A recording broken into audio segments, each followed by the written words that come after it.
The voices stopped me cold.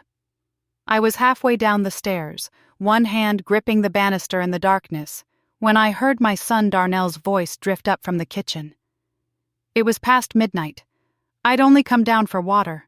My throat was dry from the new blood pressure pills Candace had been so insistent I take. "She signed the healthcare proxy last week," Candace said. Her voice had that smooth, satisfied tone she used when she'd gotten her way. "Next is the power of attorney. Once we have that, we can start the competency proceedings." I froze.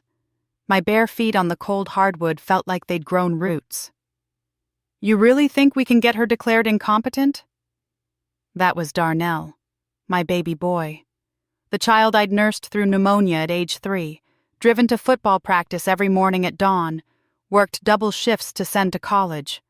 "Baby, she's 68 years old and getting more confused every day." Candace laughed, a soft, cruel sound. "Half the time she can't remember if she took her pills. She leaves the stove on. She gets lost going to the grocery store she's shopped at for 30 years. Any judge will see she can't live independently." My hand tightened on the banister. I hadn't left the stove on. I hadn't gotten lost. But I remembered Candace's concerned face 2 weeks ago, when she'd asked if I remembered turning off the burner. I'd been certain I had, but she'd looked so worried that I doubted myself. And that day at the grocery store, she'd insisted on driving me, then taken a different route, and when I'd been confused about where we were, she'd patted my hand and said, "It's okay, Mama Vivian." Memory gets fuzzy at your age. "What about the house?" Darnell asked. "Once she's declared incompetent, we become her legal guardians. We sell this place. It's worth at least $400,000 in this neighborhood. Put her in that state facility across town, the one that takes Medicaid. We pocket the difference." Candace's voice dropped lower. "Think about it, baby. No more mortgage. No more pretending to care about her church functions and her stories about your daddy. We can finally start our life." The words hit me like physical blows. I pressed my back against the wall, struggling to breathe quietly. "She's still my mother," Darnell said, but his voice was weak. "Your mother who made you feel guilty for wanting to live your own life. Your mother who never thought I was good enough for you. Your mother who's sitting on a fortune while we're drowning in debt." Candace paused. "Besides, it's not like she'll know the difference in a few months. The pills I've been giving her will make sure of that." My blood turned to ice. "You're giving her something?" Darnell's voice rose slightly. "Just a little something mixed in with her regular medications. Makes her foggy, forgetful. Adds to the evidence we need. Trust me, baby, this is the kindest thing we can do. She won't suffer. She'll just fade away in a nice facility where professionals can watch her." "When do we make the move?" 2 weeks. I've already talked to that lawyer, Henderson. He's drawing up the papers. We just need her signature on the power of attorney, and we're golden." I didn't wait to hear more. I turned and climbed back up the stairs, each step deliberate and silent. My heart was hammering so hard I thought it might burst through my chest. In my bedroom, the room I'd shared with Walter for 43 years, I sat on the edge of the bed and stared at the shadows on the wall. They were going to destroy me. My own son and his wife were going to drug me, steal my home, and warehouse me in some horrible facility until I died. Before we continue, please drop a comment if you've ever experienced something like this. We'd love to hear your story, and subscribe to the channel to help us grow. The thing is, I should have seen it coming. Walter died 18 months ago. Heart attack at the church picnic. Just dropped right there by the dessert table with a plate of my peach cobbler in his hand. 1 minute he was laughing with Deacon Thornton about their fishing trip. The next minute he was gone. The doctors said he didn't suffer, but I've been suffering every day since. Walter was my everything. We met at a Juneteenth celebration in 1975, married 6 months later at Little Rock Baptist Church. He worked at the post office for 37 years, never missed a day. I worked at the school cafeteria, same elementary school where Darnell went. We weren't rich, but we were comfortable. We had this house, Bought it in 1982, raised our boy here, watched the neighborhood grow and change around us. After Walter passed, I was lost. The silence in the house was deafening. I'd wake up and reach for him, and the cold, empty space beside me felt like a wound that wouldn't heal. I cried through choir practice. I cried at the grocery store. I cried reading the newspaper because Walter always did the crossword, and I didn't see the point in doing it alone. That's when Darnell suggested he and Candace move in. "Just temporarily, Mama," he'd said, holding my hands in the church fellowship hall after Sunday service. "Just until you get back on your feet. You shouldn't be alone right now." I'd been so grateful, so relieved. My baby boy, coming home to take care of me. They moved in 2 weeks later with their 2 kids, Zion, who was 7, and Amara, who was 10. I loved having the grandchildren around. Their laughter filled the empty spaces. Amara would help me in the garden, and Zion would sit with me watching game shows, the same ones Walter and I used to watch together. But Candace started making changes immediately. First, it was little things.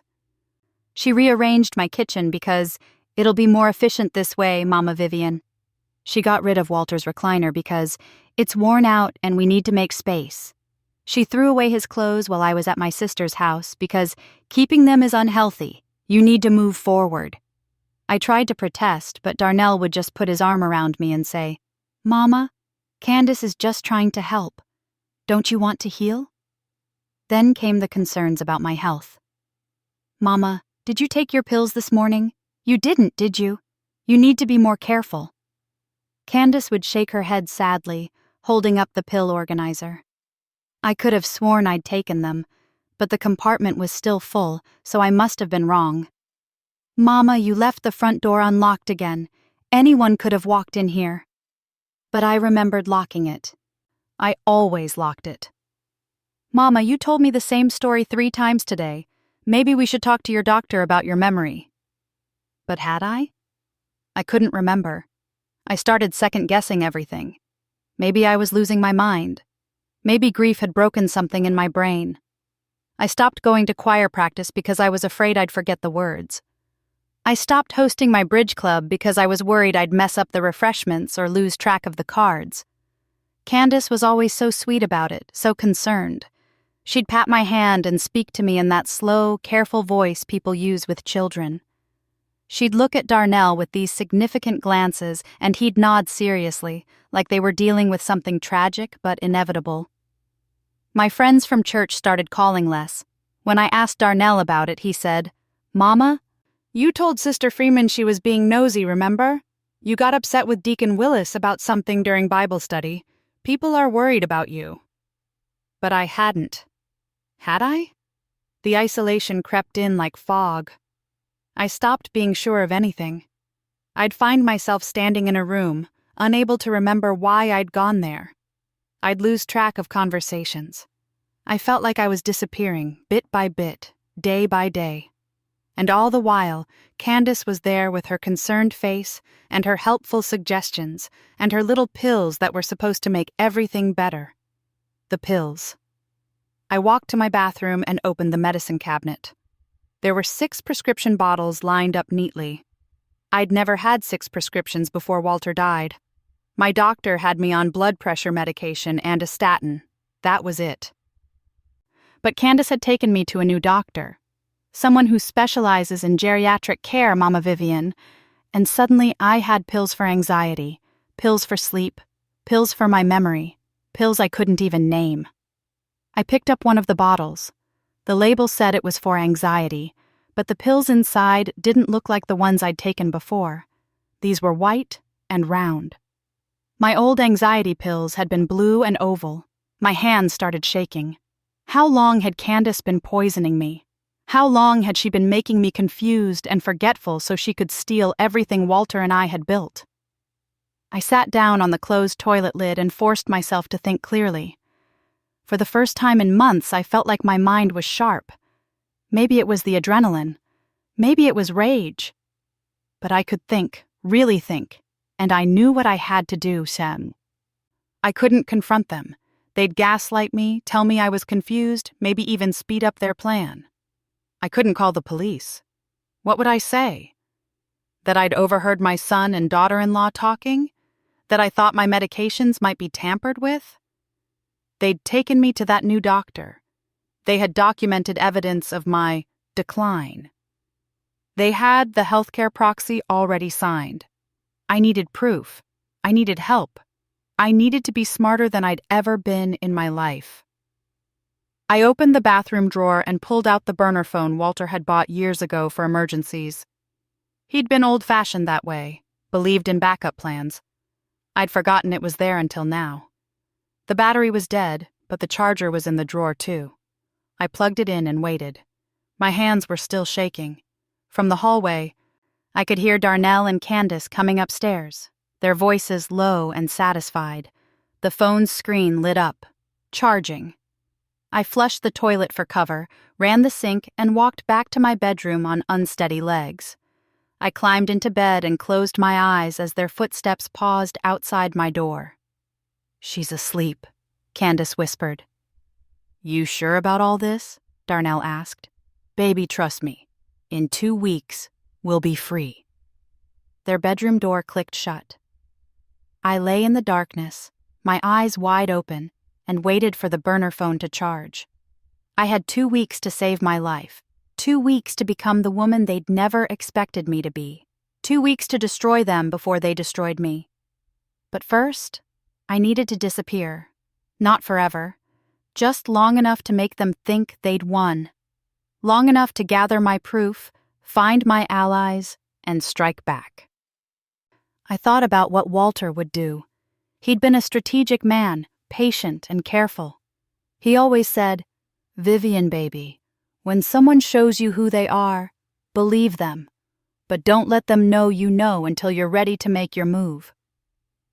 I was ready. At 3 a.m., when the house was silent and the burner phone was charged, I made my first call. I dialed from memory, praying she'd pick up. "Hello?" The voice was groggy but alert. "My sister Loretta." Wait, I can't use that name. "My sister Rhonda." No, that might be too close to a band name. "My sister Claudette." "Claudette," I whispered. "I need your help. Something terrible is happening and I need to disappear for a while." There was a pause. Then, "Where are you?" "Home, but not for long. Can you pick me up at the corner of Maple and 5th in 20 minutes? "Vivian." "What? 20 minutes. I'll explain everything. But Claudette, please don't tell anyone. Not yet. My life depends on it." "I'm getting dressed now." I hung up and looked around my bedroom one last time. At the photo of Walter on my nightstand. At the quilt his mother had made us for our wedding. At 43 years of memories in one room. Then I grabbed a small bag, stuffed it with some clothes and documents I'd hidden in a hat box on the top shelf of my closet, and I walked out of my house at midnight. They thought I was a confused old woman, slipping quietly into the dark. They were wrong. I was a mother betrayed, a widow with nothing left to lose, and a woman who'd just remembered how to fight. And when I came back, I'd be bringing a reckoning they'd never forget. Claudette's car idled at the corner under a broken streetlight. I slipped into the passenger seat, my bag clutched against my chest, and she pulled away before I even had the door fully closed. "Vivian, what in God's name? Drive first. Talk later, please." She must have heard something in my voice because she didn't ask again. We drove in silence through the empty streets of our neighborhood, past the shuttered storefronts and the church where Walter and I had worshipped for 40 years, past the park where I'd pushed Darnell on the swings when he was small. Everything looked different in the darkness, like I was seeing my whole life from a distance. 15 minutes later, we pulled into Claudette's driveway. Her house was smaller than mine, a neat brick ranch she'd bought after her divorce 10 years ago. The porch light flicked on, and she ushered me inside like I was contraband. "Sit," she commanded, pointing at her kitchen table. "Talk." So I did. I told her everything. About the conversation I'd overheard, about the pills, about the slow, deliberate erasure of who I was. about how they'd isolated me from my friends, convinced me I was losing my mind, and positioned themselves to steal everything Walter and I had built. Claudette listened without interrupting, her face getting harder with each word. When I finished, she stood up and walked to her cabinet, pulling down a bottle of brandy Walter had given her 3 Christmases ago. "That snake," she said, pouring 2 glasses. "That conniving, evil little snake." "Darnell or Candace?" "Both." She slid a glass across to me. "But especially her. I never trusted that woman. Remember when they first started dating? Something about her was off. Too smooth. Too perfect. Like she was playing a role." I did remember. Candace had appeared in Darnell's life about 7 years ago, shortly after he'd lost his job at the telecommunications company. She was beautiful, educated, and seemed devoted to him. But there was something calculating in her eyes. Walter had seen it too, though he'd never said so out loud. He'd just gotten quieter whenever she was around, watching her the way you'd watch a storm rolling in. "What are we going to do?" I asked. "We?" Claudette raised an eyebrow. "Baby sister, we are going to take them down so hard they'll wish they'd never heard your name." She pulled out her phone. "First, we're calling Terrence." "Terrence?" "Terrence Blackwell. Remember him?" "Went to church with us growing up. He's a lawyer now, a good one, handles elder abuse cases." Something shifted in my chest. Hope, maybe, or just the first spark of fight. Claudette made the call despite the hour. Terrence answered on the 3rd ring, and 20 minutes later we were explaining everything to him over speakerphone. "Mrs. Vivian," Terrence said when I finished, his voice gentle but firm, "what they're doing is elder financial abuse. It's a crime. But we need evidence, recordings, documentation. Those pills need to be tested. We need to prove they've been manipulating you." "How long do I have?" I asked. "You said 2 weeks before they plan to get your signature on the power of attorney?" "That's what Candace said." "Then we work fast. Don't go back to that house. Let them think you've wandered off, maybe." Confused elderly woman, concerned family searching for her. It plays into their narrative but also gives us time. Can you get access to those pills? I thought about the medicine cabinet I'd fled from hours ago. Not easily. What about financial records? Bank statements? Property deeds? Walter kept everything in his office. The room Darnell converted into his home gym. Claudette snorted. "Of course he did." "We need someone on the inside," Terrence said. "Someone who can document what's happening in that house. Do you have anyone you trust?" I thought about the grandchildren. Amara was 10, old enough to understand something was wrong, old enough to be scared. Zion was only 7, still innocent. I couldn't put this burden on children. Then I remembered. "Geneva," I said. "Geneva Hartwell. She's been my neighbor for 23 years. She has a key to my house. I gave it to her when Walter was sick in case of emergencies. Candace doesn't know about it." "Would she help?" Terrence asked. "She would if I asked her. Geneva's good people." Before we continue, please tell us where you're watching from so we know how far our stories reach, and subscribe to the channel to help us grow. We called Geneva at 6 in the morning. I knew she'd be up. She always made it to the early service at Mount Zion Baptist, and she'd need time to get ready. "Vivian?" Her voice was sharp with concern. "Where are you? Darnell came by here at 5 a.m. saying you'd wandered off in the night. He looked frantic, had police and everything ready to call." "I bet he did," Claudette muttered. "Geneva, I need you to listen carefully. I didn't wander off. I left on purpose, and I need your help." I heard her settle into a chair. "Tell me." I gave her the abbreviated version. Geneva had known Walter and me since before Darnell was born. She'd been at our cookouts, our Christmas dinners, our anniversary celebrations. She'd held my hand at Walter's funeral and brought me meals every day for 3 months afterward. When I finished, there was a long silence. "That boy," Geneva finally said, her voice shaking with fury. After everything you did for him. After the way Walter worked himself to the bone to give him opportunities. This is how he repays you? I need you to get into my house, I said. Use the key. Get those pills from my medicine cabinet. Get any financial documents you can find. And Geneva. Can you get pictures?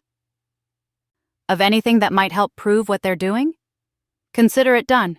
They're both at work during the day, right?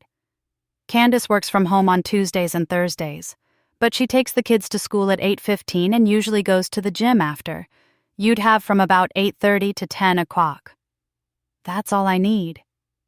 That morning, while Darnell and Candace were presumably organizing a search for their poor, confused mother, Geneva Hartwell committed her first act of breaking and entering.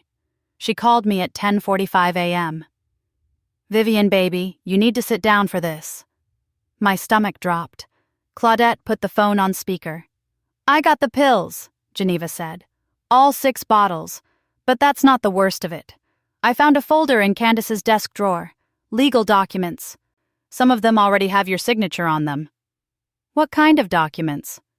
Power of attorney papers. Living will. A deed transfer for the house. Says you're selling it to them for $1. And Vivian... Geneva's voice cracked. There's a contract with Shady Grove Nursing Home. The state facility. They've already paid the first month's deposit. The move-in date is 3 weeks from now. The room tilted. Claudette grabbed my hand.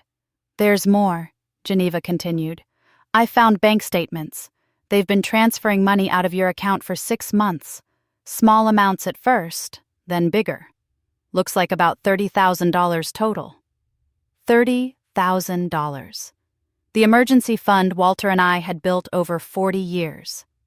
The money for Darnell's education that he'd never needed because he got a full scholarship. The money we'd saved for our grandchildren's future. They forged my signature, I said. It wasn't a question. Looks like it. But Vivian, there's something else. I found a journal. Candace's journal. And baby, she wrote down everything. Every pill she gave you. Every time she moved something so you'd think you'd lost it. Every conversation she manipulated. She documented her own crime. Why would she write it down? Claudette asked. Arrogance. Terrence's voice came through. Claudette had him on another line. She thought she was untouchable. Thought she was so smart that no one would ever question her. Mrs. Geneva, can you get all of that to me? I'm already making copies. I'll drop them off at your office this afternoon. Perfect. And the pills? Got them right here. Take them to Anderson's Pharmacy on Cedar Street. Ask for Leo. Tell him I sent you. He'll run a full analysis. Over the next 3 days, we built our case. The pills came back exactly as we'd suspected. Not the medications prescribed by my real doctor, but a cocktail designed to cause confusion, memory loss, and disorientation. Leo, the pharmacist, was horrified. This combination, he told Terrence, it's dangerous. Could have caused permanent cognitive damage or worse. Whoever did this knew exactly what they were doing. Terrence compiled everything into a folder 2 inches thick. The forged documents, the bank statements showing systematic theft, the journal detailing Candace's manipulation, the pharmaceutical analysis, Geneva's testimony about how isolated I'd become. We have enough to file criminal charges, Terrence said. Elder abuse, financial exploitation, forgery, potentially attempted murder depending on how the DA wants to prosecute. But Vivian, we need to decide how you want to handle this. I sat in Claudette's living room, surrounded by evidence of my son's betrayal, and thought about what Walter would want me to do. He'd want justice, but more than that, he'd want me to be free. I want my life back, I said. I want my house. I want my money. And I want to make sure they can never do this to anyone else. Then we go to the police, Terrence said. Today. But before we could move, my phone rang. The burner phone. The number only Claudette and Geneva knew. It was a number I didn't recognize. Mrs. Vivian? A young voice. Female. Scared. Amara? Grandma, please come home. My granddaughter was crying. "Something's wrong. Dad and Mom are fighting really bad." "Mom said you ran away because you're sick, but I heard them arguing last night. Mom said they needed to find you before you talked to anyone. Dad said maybe they should just let you go, and Mom got so angry. Grandma, I'm scared." My heart shattered. Those babies. I'd been so focused on saving myself that I hadn't thought about what this would do to them. "Amara, baby, listen to me. You and Zion are going to be okay. I promise. I need you to do something for me. Do you know where Grandpa Walter's office used to be? The gym room? Yes. There's a loose floorboard under where his desk used to be, in the corner by the window. Can you find it?" "I think so." "Under that floorboard is a metal box, a lockbox. Inside are some papers, very important papers. Can you get that box and hide it in your room? Don't let your parents see it." "What's in it?" "Insurance, baby. Just in case. Can you do that for Grandma?" "Yes, ma'am." "Good girl. And Amara, I'm coming home soon, I promise. But when I do, things are going to be different. You might hear things about your parents that are hard to understand. But I need you to remember that I love you and Zion more than anything in this world, and everything I'm doing is to protect you. Okay?" "Okay, Grandma." She paused. "Are you really sick?" "No, baby. I'm not sick. I'm stronger than I've been in a long time." After I hung up, I looked at Claudette and Terrence. "They're escalating," I said. "We need to move now."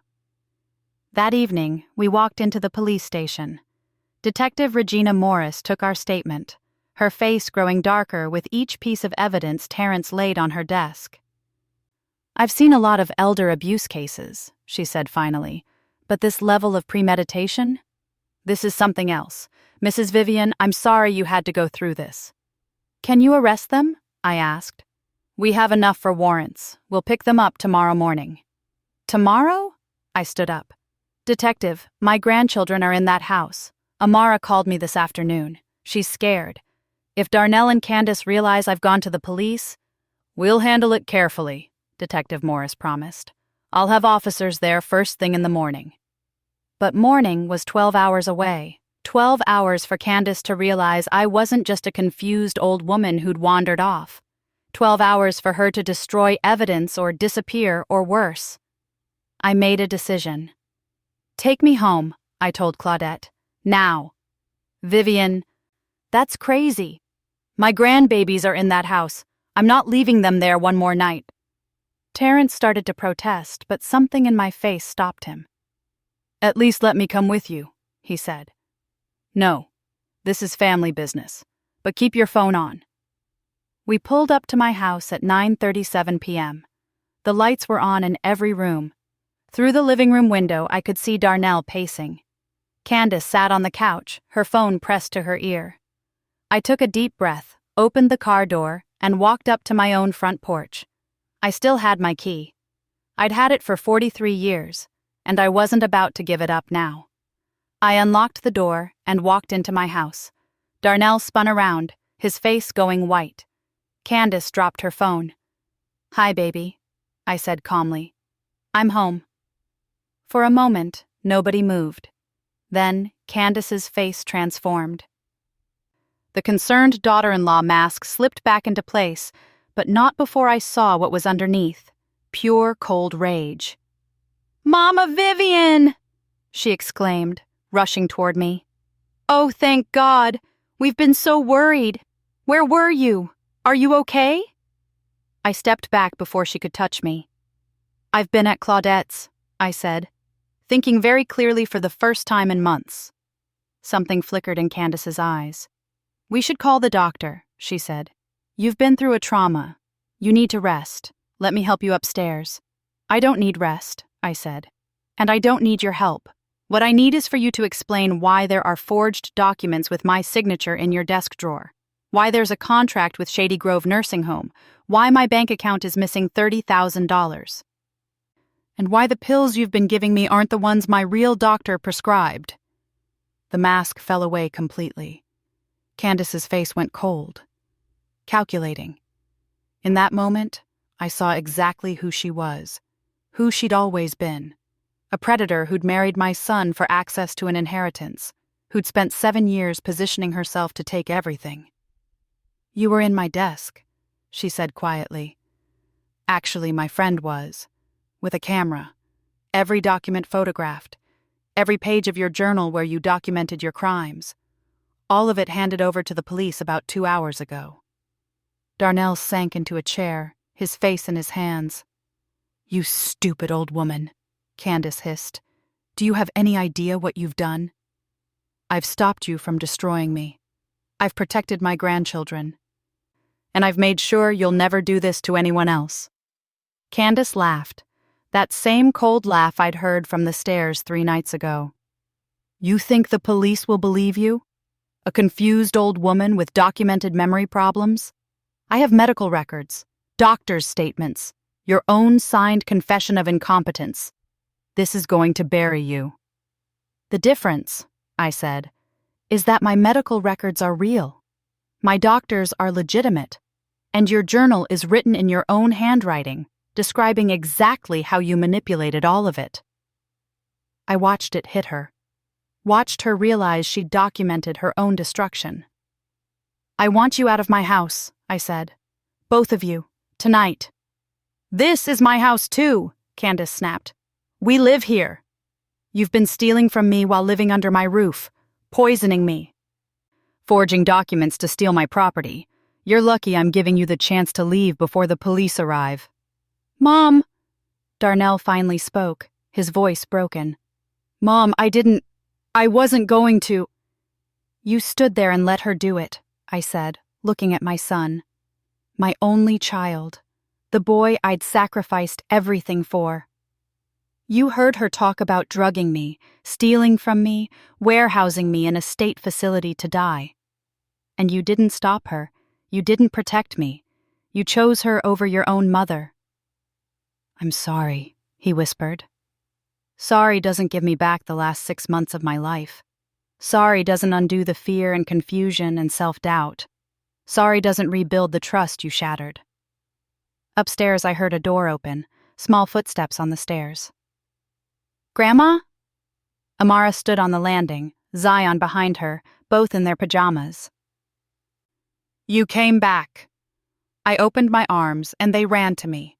I held them while Darnell sobbed in his chair, and Candace stood frozen, calculating her next move. "Pack your things," I told Darnell and Candace over my grandchildren's heads. "You have 1 hour. After that, I'm calling the police myself." But Candace wasn't done. "You want to know the truth?" she said, her voice venomous.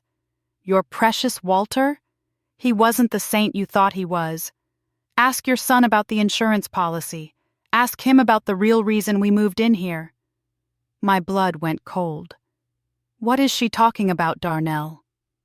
My son looked up at me with red, swollen eyes, and that's when he told me the secret that would change everything I thought I knew about my life, my marriage, and the man I'd loved for 43 years. "There was a life insurance policy," Darnell said, his voice barely above a whisper. "A big one. $500,000.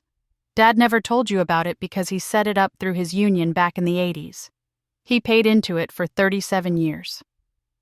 I felt Amara and Zion pressed against me, listening to everything. I kept my arms around them, but kept my eyes on my son. "When he died," Darnell continued, "the money went into a trust, for me and for any grandchildren. But there was a condition. The trustee had to be someone Dad trusted. He named you as primary trustee, Mom. You control everything until I turn 50, or until you pass away, whichever comes first." Understanding crashed over me like a wave. "That's why you moved in," I said. "Not to take care of me, to get me to sign over trustee control." Candace smiled, a sharp, bitter smile. "Your husband was smarter than we gave him credit for. He set it up so his precious son couldn't touch a dime without Mama's approval. 50 years old. Darnell's only 42. 8 more years of you controlling $500,000 while we drown in debt." "What debt?" I asked. Darnell's face crumpled. Bad investments. Credit cards. I made some mistakes, Mom. Candace's online boutique failed. We're $300,000 in the hole. Bankruptcy would ruin us. When Dad died and I found out about the trust, it seemed like the answer to everything. But you controlled it. We needed you to either give us access willingly or lose your mind and let someone else make the decisions, I finished. It was her idea, Darnell said, pointing at Candace. All of it, the pills, the manipulation, the paperwork. I went along with it, but I wasn't going to. I didn't want to hurt you. You let her poison me, I said. You stood by while she destroyed my sense of reality. You were going to let her put me in a facility to die, so don't stand there and tell me you didn't want to hurt me. You just didn't want to be the one holding the knife. Dad should have trusted me with that money, Darnell said, anger creeping into his voice now. I'm his son. He should have given it to me directly. Walter knew you, I said quietly. He loved you, but he knew your weaknesses. He knew you made impulsive decisions. He knew you married a woman who saw dollar signs instead of family, so he protected his grandchildren's future. He protected me, and even from the grave, he was trying to teach you responsibility. I looked at Candace. You called Walter's love and protection a problem. You called his wisdom an obstacle. You saw a man's life's work as something to steal. That's the difference between people like you and people like Walter. He built. You destroy. Save the sermon, Candace snapped. You're still just a lonely old woman living in the past. Without us, you have nothing.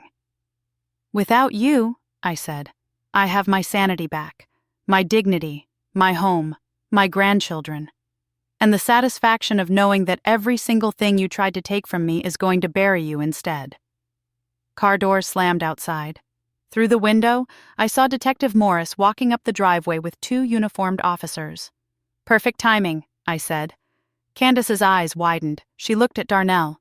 We need to leave, now. But it was too late. The doorbell rang. I opened it. Mrs.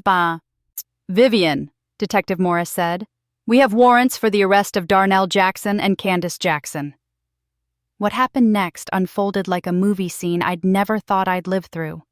The reading of rights, the handcuffs, Candace screaming about police brutality and false accusations, Darnell silent, defeated, his head down as they led him to the patrol car. The children clung to me, crying. I held them and watched my son, my only child, get arrested in front of his own children. What's going to happen to us? Amara asked through her tears. You're staying with me, I said. Right here, where you belong. Geneva appeared at my door 20 minutes after the police left, with a casserole and tears streaming down her face. She held me while I finally let myself break down. All the fear, the confusion, the betrayal. It poured out of me in that kitchen while my grandchildren watched TV in the living room and tried to process that their parents were gone. You're the strongest woman I know, Geneva said. Vivian, baby, you survived something that would have destroyed most people. You're a warrior. But I didn't feel like a warrior. I felt like a mother who'd lost her son, a grandmother who'd have to explain to 2 children why their parents had tried to destroy their grandmother, a widow who'd had to fight battles even from beyond the grave through Walter's careful planning. The legal proceedings took 3 months. Terrence was brilliant. He laid out the case so clearly that even Candace's expensive attorney couldn't create reasonable doubt. The forged documents, the pharmaceutical evidence, the journal. God, that journal. When the prosecutor read excerpts in court, I watched the jury's faces change from sympathy to disgust. June 15th, the prosecutor read from Candace's journal. Increase the dosage today. V is getting more confused. Perfect. She forgot her own sister's birthday. Darnell felt guilty, but I reminded him what's at stake. Just a few more weeks. July 3rd, V tried to go to church alone today. I convinced her she'd gotten lost last time and it worried the congregation. She cried. I pretended to comfort her. She's so pathetic. Can't wait until this is over. August 8th. Found the perfect facility. Shady Grove. Reviews are terrible, but it's cheap and takes Medicaid. Once we liquidate the house and get the trust, we can put her there and forget about her. Darnell's still squeamish, but he'll come around. He always does. I sat in that courtroom and listened to exactly how much my daughter-in-law hated me. How disposable she thought I was. How little my life meant to her beyond what she could extract from it. But I also watched Darnell on the stand, crying as he admitted his role. Describing how Candace had manipulated him, yes, but also admitting his own culpability, his own weakness, his own betrayal. "I love my mother," he said, his voice breaking. "I've loved her my whole life. She gave up everything for me, and I repaid her by letting my wife destroy her. There's no excuse. None. I deserve whatever punishment comes." The jury deliberated for 4 hours. Candace was convicted on 7 counts: elder abuse, financial exploitation, forgery, attempted theft, conspiracy, and 2 counts of fraud. The prosecution had wanted to add attempted murder based on the pharmaceutical evidence, but the judge ruled there wasn't sufficient proof of intent to kill, only intent to incapacitate. She got 12 years. Darnell, who cooperated fully and testified against Candace, got 4 years with possibility of parole after 2. When the verdict was read, Candace turned to look at me, her face twisted with hatred. "This isn't over," she mouthed. But it was. It was over. Before we continue, if this story resonates with you, please hit that subscribe button and ring the notification bell so you never miss our next story. The aftermath was complicated. I had to explain to Amara and Zion why their mother was going to prison, why their father had made terrible choices. I did it with Geneva beside me and with a family therapist who specialized in childhood trauma. "Your parents love you," I told them, "but they made very bad decisions. They hurt me, and they hurt themselves, and they hurt our whole family. Sometimes people we love do things we can't forgive right away. But you didn't do anything wrong. None of this is your fault." "Can we visit Dad?" Zion asked. He was only 7, still young enough to separate his father's actions from his father's love. "When you're ready," I said, "and when he's ready. But right now you're going to live with me. We're going to build a new normal together." It wasn't easy. Amara had nightmares. Zion started acting out at school. I enrolled them in counseling and attended sessions myself because I realized that I had my own trauma to process. The house felt different now, both haunted by what had happened and liberated from the oppression of Candace's presence. I repainted, rearranged furniture, brought back Walter's recliner from where Candace had donated it to Goodwill. Geneva tracked it down for me. Slowly, painfully, we healed. The money helped. The $30,000 Candace and Darnell had stolen was recovered and returned to my account. The trust Walter had set up remained intact, controlled by me as he'd intended, secured for the grandchildren's education and future. But more than the money, I had something back that I'd lost in those terrible months: myself. I returned to choir practice at Little Rock Baptist. Sister Freeman hugged me so hard I thought my ribs would crack. "We knew something was wrong," she said. "You weren't yourself. But every time we tried to reach out, that woman would intercept. Said you were too tired for visitors, too confused for phone calls. We should have pushed harder." "It's not your fault," I said. "She was good at what she did." But my church family rallied around me. They brought meals. They sat with the children while I had appointments. They prayed over us and loved us back to wholeness. Geneva became my rock. She'd always been a good neighbor, but now she was family. She helped me navigate social services for custody of the grandchildren. She sat with me during the trial. She held my hand through the hard days when I'd look at Amara and see Darnell's eyes and wonder where I'd gone wrong as a mother. "You didn't go wrong," she'd tell me. "You raised a man who made bad choices. That's on him, not you. You gave him everything. He chose to throw it away." One afternoon, 6 months after the trial, I was in Walter's old office, no longer a gym, I'd converted it back, going through his papers. The lockbox Amara had retrieved was sitting on the desk, and I was finally ready to look through everything. Inside, I found letters. Letters Walter had written to me but never sent. Letters about his fears for Darnell, his hopes for the grandchildren, his love for me. One letter was dated just 3 days before he died. My dearest Vivian, if you're reading this, I'm gone, and I'm sorry. Sorry I didn't get more time with you. Sorry I won't see Amara and Zion grow up. Sorry I have to leave you to face whatever comes next alone. But I'm not sorry about the trust. I know Darnell will be angry. I know Candace will be furious. But I've watched them for 7 years now. And I see what you don't want to see. She's using him, and he's letting himself be used because it's easier than standing on his own 2 feet. I set up the trust this way because I know you. You're strong, you're wise, and you'll protect our grandchildren even when our son won't. I trust you with everything. My money, my legacy, my love. You're the love of my life, Vivian Jackson. You've been my partner, my best friend, my home for 43 years. When I'm gone, don't let grief destroy you. Don't let anyone make you small. You're a giant, baby, a force of nature, and I'll be watching over you, making sure you remember that. All my love for all time, Walter. I sat in that office and cried. For Walter, for Darnell, for myself. For all of us and the family we could have been if greed hadn't poisoned everything. But I also felt Walter's presence stronger than I had since he died. He'd known. He'd protected me even from the grave. And he'd trusted me to be strong enough to survive. I was.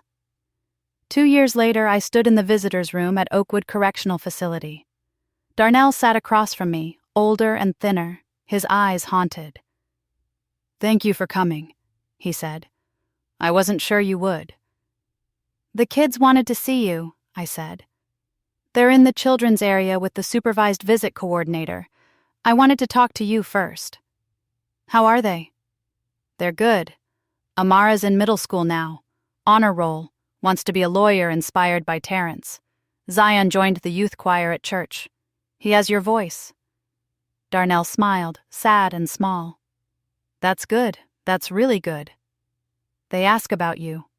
I never badmouth you to them.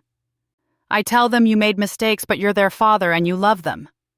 I don't deserve that." "No," I agreed. "You don't. But they deserve a chance at a relationship with their father if they want one. That's not for you. It's for them." We sat in silence for a moment. "I'm sorry, Mom," Darnell said finally. "I know I've said it before. I know it's not enough. But I am. I'm sorry for every day of what I put you through. I'm sorry for choosing money over you. I'm sorry for being weak." "I forgive you," I said. His head snapped up, eyes wide. "I don't forget," I continued. "I can't. You broke something between us that might never fully heal. But I forgive you because holding on to that anger is like drinking poison and expecting you to die. I forgive you because you're my son, and I'm choosing to believe that somewhere inside you is the boy I raised, the boy Walter and I loved. I forgive you because that's what Walter would want me to do." Darnell was crying now, shoulders shaking. "When you get out," I said, "we'll see where we are. Maybe we can rebuild something. Maybe we can't. But the door isn't locked forever. It's just closed for now. The kids? We'll always have a relationship with you if they choose. I won't stand in the way of that. But Darnell, if you ever, and I mean ever, do anything to hurt them or use them or manipulate them the way you did me, I will make sure you never see them again. Do you understand?" "Yes, ma'am." "Good." I stood to leave, then paused. "Your father loved you," I said. "He loved you so much that he protected you from your own worst impulses. That trust wasn't a punishment. It was a gift. It was him trying to teach you patience, responsibility, and planning. When you get out, I hope you'll finally understand that." I brought the children in, watched Darnell hug them and tell them he loved them, watched Amara hold herself stiff and uncertain, and Zion melt into his father's arms with the easy forgiveness of childhood. Life wasn't perfect after that. But it was mine. I took the grandchildren to visit Walter's grave every Sunday after church. We'd tell him about our week, about Amara's grades and Zion's solos, and the garden we'd planted where Candace's rose bushes used to be. I started a support group at church for elder abuse survivors. 7 women showed up to the first meeting. By the end of the year, we had 23 members and were advocating for stronger protections at the state level. I testified before the state legislature about financial exploitation of the elderly, about how easily predators can manipulate their victims, about how the system needs better safeguards. I became someone I'd never planned to be, an activist, a voice, a warrior. Geneva jokes that I'm going to run for office next. At 70 years old? I laugh. You've got 20 good years left in you, she says. Why not use them to raise some hell? Maybe I will. On my 70th birthday, Claudette threw me a party at the church fellowship hall. The whole congregation came. Sister Freeman made her famous sweet potato pie. Deacon Thornton led us in singing Happy Birthday. The children performed a song they'd written about resilience and love. Terrence gave a toast. To Vivian Jackson, who proved that it's never too late to fight back, never too late to reclaim your power, never too late to rise from the ashes. Everyone cheered. I looked around that room at the faces of people who'd supported me, believed in me, stood with me through the worst period of my life. I thought about Walter and how proud he'd be. I thought about Darnell in prison, hopefully learning the lessons his father tried to teach him. I thought about Candace, still insisting she was the victim even after 2 years behind bars. Mostly, I thought about the woman I'd been 2 years ago, confused, frightened, slowly being erased, and the woman I'd become, strong, clear-eyed, and free. Thank you, I said when the room quieted down. Thank you for seeing me when I was invisible. For believing me when I thought I was going crazy, for standing with me when I had nothing left but determination and a burner phone. People laughed. I lost a lot in these past years, I continued. I lost my peace. I lost my son, at least for now. I lost the illusion that family would always protect you. But I gained something too. I gained myself back. I gained these beautiful grandchildren who teach me every day that love isn't about blood. It's about showing up, doing the hard work, and choosing each other even when it's difficult. Amara and Zion came to stand beside me, and I put my arms around them. I gained a community that reminds me I'm never alone. I gained a purpose, helping others who face what I faced. And I gained the knowledge that at 68 years old, with nothing but a burner phone and righteous anger, I could take down people who thought I was weak. That's right, Sister Freeman called out, and everyone applauded. So here's to getting older, I said, raising my glass. Here's to being underestimated. Here's to fighting back. Here's to survival and justice and new beginnings. And here's to Walter, who loved me enough to protect me even after he was gone. To Walter! The room echoed. That night, after everyone left and the children were asleep, I sat in Walter's recliner, the one I'd reclaimed from Goodwill, and looked at his picture on the mantel. We did it, baby, I said softly. We protected them. We won. And I'm going to be okay. Better than okay. I'm going to be exactly who you always knew I could be. I could almost hear his voice. That's my girl. That's my Vivian.